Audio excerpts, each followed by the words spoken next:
मैं बीएड एकता मंच की तरफ से एक बार फिर बहुत ही निराशा के भाव से, उदास मन से आपके बीच फिर से आया हूँ। मुझे यह कहते हुए अत्यंत दुख हो रहा है कि बार बार निवेदन के बावजूद जो एनसीटी गजट केस है उसके बचाव के लिए आप सब सहयोग में बहुत ही ढिलाई बरत रहे हैं। साथियों, यही वह टीम थी जब प्राथमिक शिक्षक नियोजन में अलग अलग नियोजन इकाइयों ने डीएलएड और बीएड का अलग अलग मेरिट लिस्ट निकालना शुरू किया था। तब सब चिंतित थे, लेकिन हम लोगों ने आपके सहयोग से, हमारे कुछ साथियों के सहयोग से प्राथमिकता के केस में जीत हासिल की और अब कंबाइंड मेरिट लिस्ट से हम लोगों का चयन होने जा रहा है। लेकिन एनसीटी गजट चैलेंज का मैटर जो है उसे सभी लोग हल्के में ले रहे हैं, जो कि बहुत ही निराशाजनक है। साथियों, बार बार आग्रह निवेदन के बावजूद बीएड में एकता की घोर कमी दिख रही है, जिसके कारण यह मामला और भी गंभीर होता जा रहा है। हम लोगों ने सोचा था कि पटना हाईकोर्ट के अच्छे से अच्छे वकील को हम लोग रखेंगे और 1 से 2 हियरिंग में इस केस को निपटा दिया जाएगा, लेकिन अभी तक मात्र राहुल जी का जो अकाउंट चल रहा है उस पे केवल 12,000 रुपए आ पाए हैं, जबकि एक हियरिंग में कम से कम 1 लाख सवा लाख रुपया चाहिए अगर हम बाबी गिरी और आशीष गिरी को रखना चाहते हैं, जिन्होंने प्राथमिकता में हमें जीत दिलवाई। लेकिन बारंबार कहना भी अच्छा नहीं लगता और आप लोगों के असहयोग के कारण अब ऐसा भी प्रतीत होने लगा है कि हम लोग आगे बढ़ने में सक्षम नहीं रहेंगे अगर आप लोग का सहयोग नहीं होगा। तो हम लोगों ने पहले ही स्पष्ट कर दिया है कि हमारे जितने भी लीडिंग मेंबर्स हैं स्टेट क्वालिफाइड हैं। अगर हम लड़ रहे हैं तो बीएड की हक के लिए, अस्मिता के लिए, प्रतिष्ठा के लिए।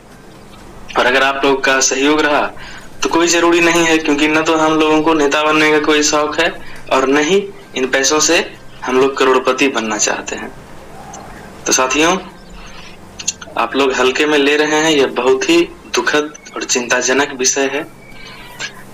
इस मोड़ पर आकर, जबकि 1 सप्ताह में काउंसलिंग का डेट आने वाला है, बार-बार शिक्षा मंत्री न्यूज चैनल पर आकर के स्पष्ट कर रहे हैं कि शीघ्र ज्वाइनिंग करवाई जाएगी, बहाली प्रक्रिया को पूरी कर ली जाएगी। और अगर अभी स्टे लगता है या फिर बीएड किसी भी कारणवश बाहर होता है तो आप स्वयं को माफ नहीं कर पाएंगे। साथियों, जंगल में एक बार आग लगी थी। बहुत सारे जीव जंतु, पशु पक्षी जंगल से बाहर जाकर उस आग को देख रहे थे और एक चिड़िया नदी से पानी भरकर अपने चोंच में उस जंगल पर डाल रही थी, उस आग पर डाल रही थी। तो कुछ लोगों ने मजाक उड़ाते हुए कहा कि अरे ओ चिड़िया, क्या तुम्हारे चोंच के इस पानी से जंगल की आग बुझ जाएगी? तो उस चिड़िया ने कहा कि जब इतिहास लिखा जाएगा तो आप लोगों की गिनती बस मूक दर्शक में होगी, जबकि मेरी गिनती आग बुझाने वाले में होगी। तो साथियों, आपकी एक छोटी सी मदद इस केस में हमें मजबूती प्रदान करेगी और हमें जिताएगी। नहीं तो जब कुछ अनहोनी होगी, बीएड बाहर होगा या स्टे लगेगा, तो फिर उसकी जिम्मेदारी हम लोग की बिल्कुल नहीं होगी, क्योंकि हम लोग बार बार आप लोगों से निवेदन कर रहे हैं। और अब अगर कुछ ऐसा होता है तो फिर उसके जिम्मेदार सभी बीएड अभ्यर्थी होंगे, क्योंकि डीएलएड में काफी एकता है और यहाँ पर 100-200 जितनी भी मदद हो सकती है हम उतना ही मांग रहे हैं। और हर एक रुपए का हिसाब हमने पहले भी दिया था और आगे भी देंगे।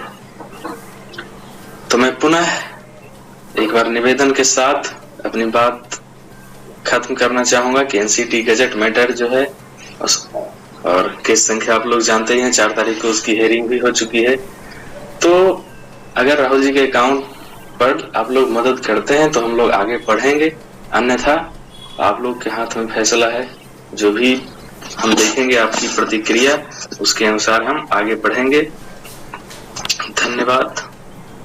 बार बार निवेदन के बावजूद जो एनसीटी गजट केस है उसके बचाव के लिए आप सब सहयोग में बहुत ही ढिलाई बरत रहे हैं। साथियों, यही वह टीम थी जब प्राथमिक शिक्षक नियोजन में अलग अलग नियोजन इकाइयों ने डीएलएड और बीएड का अलग अलग मेरिट लिस्ट निकालना शुरू किया था। तब सब चिंतित थे, लेकिन हम लोगों ने आपके सहयोग से, हमारे कुछ साथियों के सहयोग से प्राथमिकता के केस में जीत हासिल की और अब कंबाइंड मेरिट लिस्ट से हम लोगों का चयन होने जा रहा है। लेकिन एनसीटी गजेट चैलेंज का मैटर जो है उसे सभी लोग हल्के में ले रहे हैं, जो कि बहुत ही निराशाजनक है। साथियों, बार बार आग्रह निवेदन के बावजूद बीएड में एकता की घोर कमी दिख रही है, जिसके कारण यह मामला और भी गंभीर होता जा रहा है। हम लोगों ने सोचा था कि पटना हाईकोर्ट के अच्छे से अच्छे वकील को हम लोग रखेंगे और 1 से 2 हियरिंग में इस केस को निपटा दिया जाएगा, लेकिन अभी तक मात्र राहुल जी का जो अकाउंट चल रहा है उस पे केवल 12,000 रुपए आ पाए हैं, जबकि एक हियरिंग में कम से कम 1 लाख सवा लाख रुपया चाहिए अगर हम बाबी गिरी और आशीष गिरी को रखना चाहते हैं, जिन्होंने प्राथमिकता में हमें जीत दिलवाई। लेकिन बारंबार कहना भी अच्छा नहीं लगता और आप लोगों के असहयोग के कारण अब ऐसा भी प्रतीत होने लगा है कि हम लोग आगे बढ़ने में सक्षम नहीं रहेंगे अगर आप लोग का सहयोग नहीं होगा। तो हम लोगों ने पहले ही स्पष्ट कर दिया है कि हमारे जितने भी लीडिंग मेंबर्स हैं स्टेट क्वालिफाइड हैं। अगर हम लड़ रहे हैं तो बीएड की हक के लिए, अस्मिता के लिए, प्रतिष्ठा के लिए। और अगर आप लोग का सहयोग रहा तो कोई जरूरी नहीं है, क्योंकि न तो हम लोगों को नेता बनने का कोई शौक है और न ही इन पैसों से हम लोग करोड़पति बनना चाहते हैं। तो साथियों, आप लोग हल्के में ले रहे हैं, यह बहुत ही दुखद और चिंताजनक विषय है। इस मोड़ पर आकर, जबकि 1 सप्ताह में काउंसलिंग का डेट आने वाला है, बार बार शिक्षा मंत्री न्यूज चैनल पर आकर के स्पष्ट कर रहे हैं कि शीघ्र ज्वाइनिंग करवाई जाएगी, बहाली प्रक्रिया को पूरी कर ली जाएगी। और अगर अभी स्टे लगता है या फिर बीएड किसी भी कारणवश बाहर होता है तो आप स्वयं को माफ नहीं कर पाएंगे।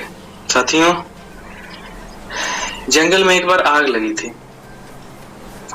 बहुत सारे जीव जंतु, पशु पक्षी जंगल से बाहर जाकर उस आग को देख रहे थे और एक चिड़िया नदी से पानी भरकर अपने चोंच में उस जंगल पर डाल रही थी, उस आग पर डाल रही थी। तो कुछ लोगों ने मजाक उड़ाते हुए कहा कि अरे ओ चिड़िया, क्या तुम्हारे चोंच के इस पानी से जंगल की आग बुझ जाएगी? तो उस चिड़िया ने कहा कि जब इतिहास लिखा जाएगा